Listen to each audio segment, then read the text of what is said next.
Hoje eu irei falar aqui sobre Homem-Aranha, especificamente sobre o Homem-Aranha do MCU, Homem-Aranha de Volta ao Lar e Homem-Aranha Longe de Casa, que estreou e já fez 1 bilhão aí. Esse é um vídeo sobre Homem-Aranha e sobre mim, o Tavão, falando especificamente de coisinhas minuciosas, focado unicamente em Tom Holland e no Homem-Aranha, né, do MCU.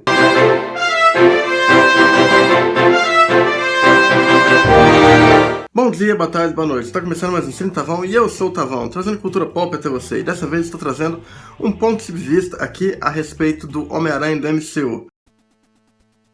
Toda a tal jornada, queria argumentar, se iniciou com sua aparição em Capitão América Guerra Civil, que é uma participação pontual e bastante marcante, que deixou muita gente super empolgada para ver o filme solo do herói do MCU. Temos um bom olhar sobre o Peter, um jovem ansioso, retraído e com todos os tipos e aspectos necessários de um típico outsider, que em poucas linhas de diálogo explica a clássica: com grandes poderes vem grandes responsabilidades. Tudo isso sem precisar ser direto e nem mencionar nomes como Tio Ben, etc. E isso tudo nos levou a Homem-Aranha de Volta ao Lar. Para assumir seus primeiros filmes do Peter Parker no MCU, foi chamado John Watts, um sujeito da cena independente, que fez um filme bem maluco aí, envolvendo Kevin Bacon e alguns moleques. E eu achei ele uma ótima escolha, realmente, porque ele entende o jovem aqui nesse filme, trazendo diálogos ácidos e uma mistura de humor e ritmo frenético, poderia dar uma energia poderosa para a franquia do Homem-Aranha. Mas não foi bem o que vimos, não é? Eu amo De Volta ao Lar. O filme traz um ambiente escolar e lida muito bem com a cultura total dos millennials, ao mesmo tempo que busca um tom bem próximo de comédias oitentistas como Mulher Nota 1000, Gatinhas e Gatões, Curtindo a Vida Doidado. Ele une isso a elementos de Brian Michael Bendis, tecnologias da fase Dan Slott e muitas conexões com o MCU. O filme soube apresentar um Peter ótimo, ansioso, retraído e atrapalhado. Tom Holland é extremamente cativante, interessante e dramaticamente profundo quando o roteiro pede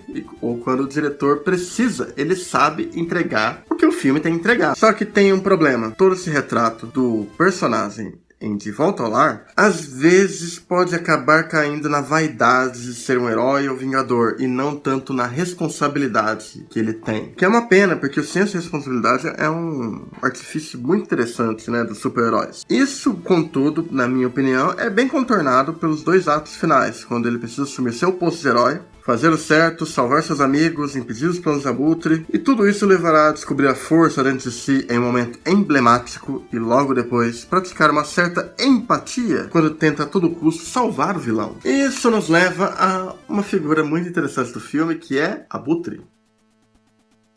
Muito bem, a Sony e a Marvel jogaram praticamente tudo fora do vilão dos HQs, mas souberam criar um personagem que é carismático, ameaçador e muito interessante. Adrian Toomes é um homem da classe operária, que a todo custo precisa se reinventar quando as grandes empresas representadas pelas indústrias Stark tiram o ganha-pão dele. Não é como se justificasse seus atos, né? Mas você é capaz de compreender melhor o porquê das suas ações. E isso tudo acaba gerando um desafio muito maior para o Peter Parker. São esses aspectos e características identificáveis do vilão que o tornam um dos melhores antagonistas do universo Marvel. Bem, pega a jornada de Toomes, por exemplo. O filme precisa estabelecer conexões com o MCU. Por algum tipo de exigência dos chefões da Marvel, Sony, eles são obrigados a colocar isso no roteiro, logicamente, né? Então, eles conseguem até que fazer isso de um jeito bem espertinho e brincam de maneira excepcional com os eventos de Vingadores 1, ao mesmo tempo que usa como construção do psicológico do vilão, fazendo a origem do Abutre ocorrendo durante uma montagem de poucos minutos. Uma sacada no mínimo bem genial. A partir daí, no restante do filme, temos sempre Toomes demonstrando tanto ser um típico inimigo cartunesco de quadrinhos, como também ser um tipo de homem do povo que justifica suas ações porque o sistema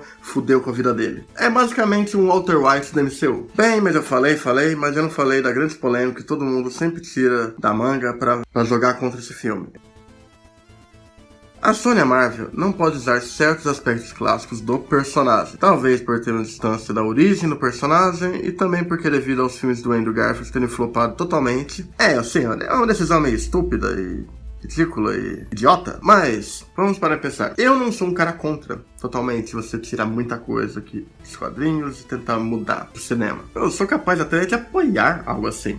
Por exemplo, Thor. torna um bom exemplo de como o personagem e o ator podem crescer nesse universo, se desprendendo do que existia até então. Mas o ponto desse capítulo não é o Thor, e também não é o Homem-Aranha. O ponto desse capítulo, em especial, é o Tony Stark. Tony Stark é um personagem que é um dos primordiais da Marvel, mas no cinema ele tem um papel muito maior do que era pra ser. Ele alçou o oposto de maior super-herói do universo Marvel, seja pelo carisma ou por ter sido o primeiro desses heróis da MCU. Contudo, os quadrinhos do personagem que tem mais ou menos esse posto é o Homem-Aranha. Ao longo dos anos, alçou até se tornar o personagem mais icônico da Marvel. Então, o que o estúdio fez? O estúdio tentou tomar uma decisão segura, mas ligeiramente polêmica. Associar Peter Parker ao Tony Stark. Havia, contudo, uma relação semelhante nos quadrinhos, mas era mais uma questão de igualdade, de respeito entre dois heróis, e menos uma coisa de moleque e grande figura que representa o heroísmo. Continuando, existe um arco muito bem estabelecido de vivência jovial no colégio e da construção de um personagem que erra e aprende e vai se dedicando cada vez mais e mais a melhorar dia após dia, filme após filme.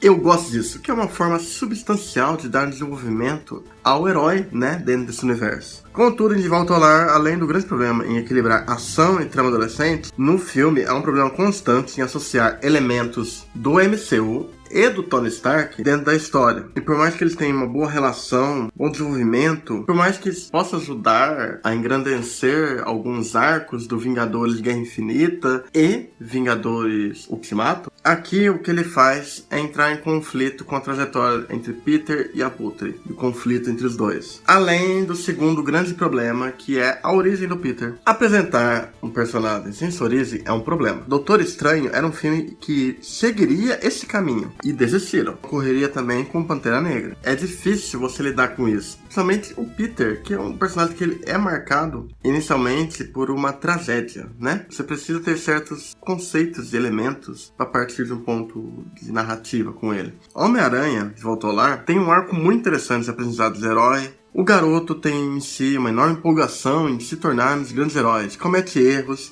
e aprende com cada um deles da melhor maneira que ele pode. Mas o que faltava seria um micro flashback. Mas felizmente ele ainda tem um certo saldo positivo. Eu acho ele um filme bem divertido e ele tem suas motivações certas em certos momentos. Mas se tem uma coisa que sabe contornar muito bem esses tropeços do Homecoming, é a vivência escolar.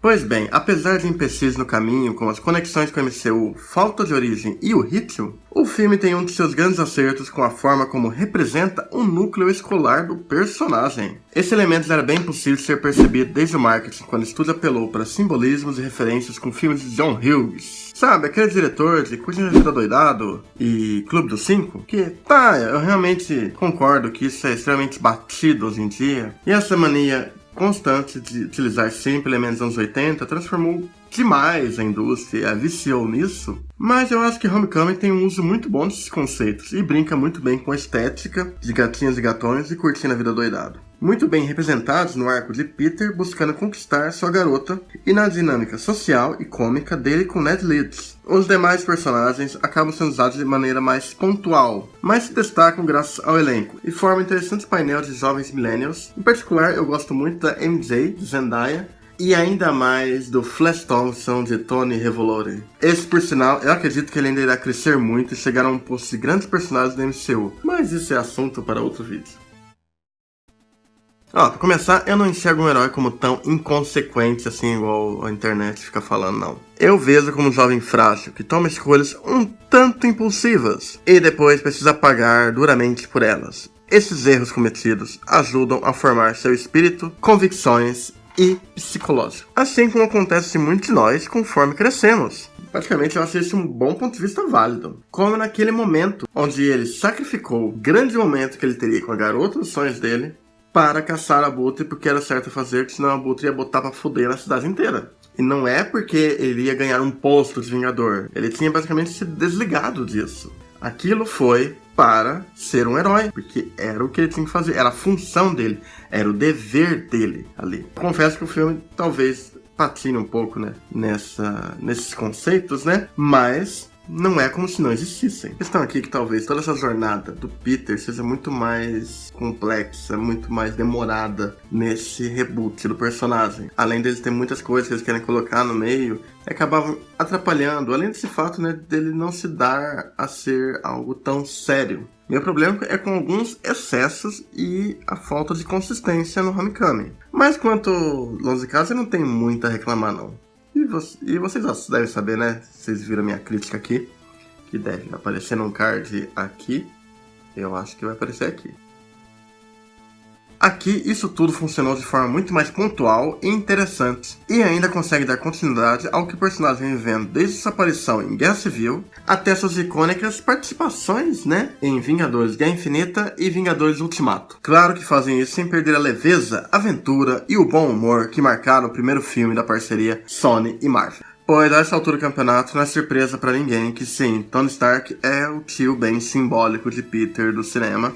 Isso até que pode ser ok, porque ele não é tão desastroso quanto o Tony dos quadrinhos. E é algo que dá até pra relevar, porque a boa química do elenco, o desenvolvimento de ambos nos últimos filmes, nos ajuda a aceitar melhor. Sabe, tudo isso leva a certos momentos bem interessantes, que geram paralelos bem legais com o primeiro. Esse segundo filme, Peter quer ser apenas o amigão da vizinhança. Não quer mais tomar seu espaço como um vingador. Toda aquela empolgação que a gente via no primeiro filme se foi, pois agora ele está passando por um período conturbado, onde ele vê com imensa clareza o quanto que vale o peso do heroísmo e do altruísmo. Tudo, logicamente, devido aos acontecimentos de Vingadores Ultimato. Peter agora está em negação e busca encontrar seu lugar no mundo. E o seu ponto de estabilidade é representado por MJ. Por isso, também, que ele se afaste de tudo que remeta a ele ser algum tipo de substituto de Tony Stark como o maior herói do mundo. Isso tudo funciona de maneira mais introspectiva dentro do filme,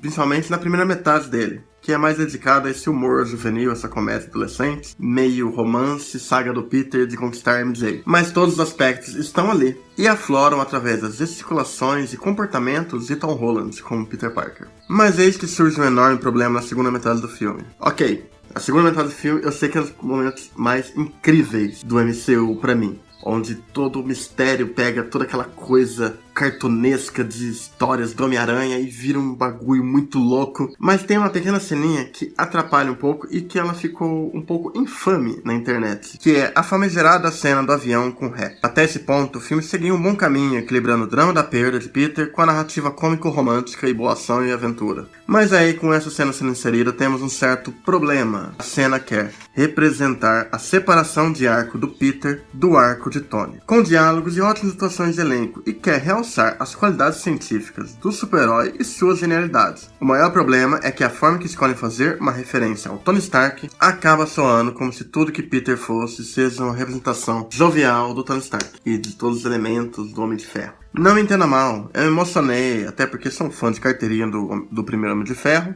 E os paralelos são interessantes, legal, são emocionantes. Toda a presença do rap ali traz um bom espírito, né, ali pra essa cena, junto da atuação bem entrosada, intensa, interessante do Holland. Mas o filme acaba saindo um pouco daquele traçado que ele tinha feito da linha do legado. E, na minha opinião, vi uma solução bem espertinha que eles podiam ter feito. Lá no início do filme, há uma bugiganga onde Peter recarrega a bateria do uniforme do Aranha de Ferro. Grande bugiganga ali. Você não faz a menor ideia de como funciona, mas funciona. O que eu acho que talvez pudesse ter feito Peter pegar a tecnologia do Stark, desconstruir, quebrar ela e reconstruir em alguma coisa científica ou maluco e steampunk que teria muito mais a ver com ele. E pra combinar, em vez da piada de confundir Led Zeppelin com AC/DC, podia ele ter falado pra trocar a música e colocar essa música que significasse algo pra ele.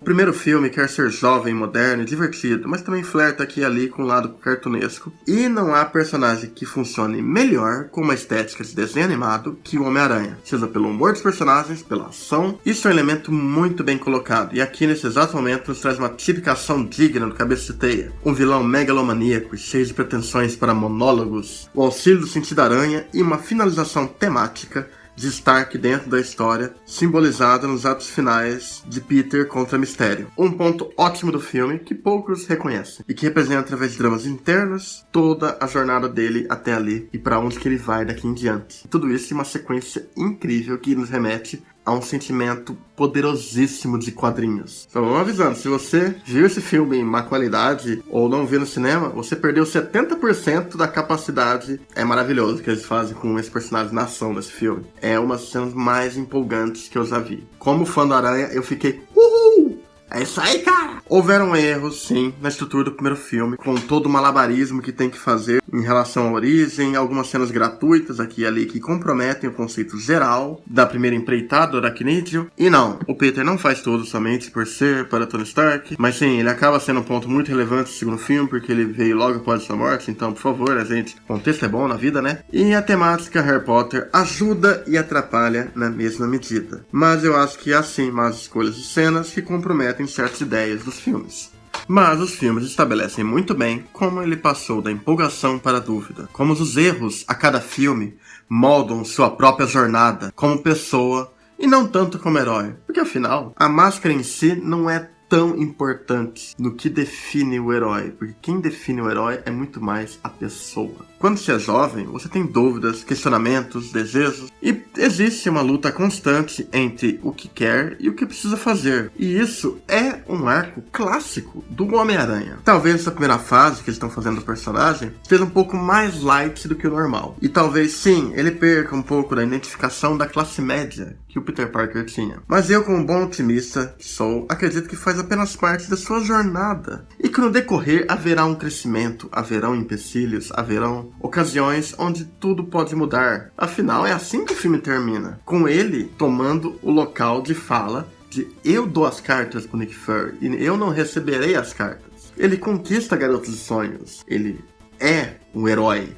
E agora não precisa nem um pouco desse tal legado aí do Tony Stark. Ele está totalmente superado isso. E por favor, próximos filmes, não batam mais nessa tecla, por favor. Ele não precisa e nem quer ser o Homem de Ferro, seguir adiante com o legado dele. Até porque esse posto já está reservado para Riri Williams, que vai chegar arrebentando tudo. E dado ao final, podemos ver que pode ocorrer uma grande mudança para ele, com talvez ele tendo que lidar com um tipo de vida de fugitivo, até conseguir escapar de tudo que ele foi indevidamente acusado, né? Mas é isso, minha gente, espero que tenham curtido o vídeo. Se você ainda não é inscrito no canal, se inscreva aí embaixo, deixa o like se você gostou, comenta o que você acha aqui, o que você está achando sobre essa minha opinião, vídeo de ensaio aqui, que a força esteja com vocês, e até mais!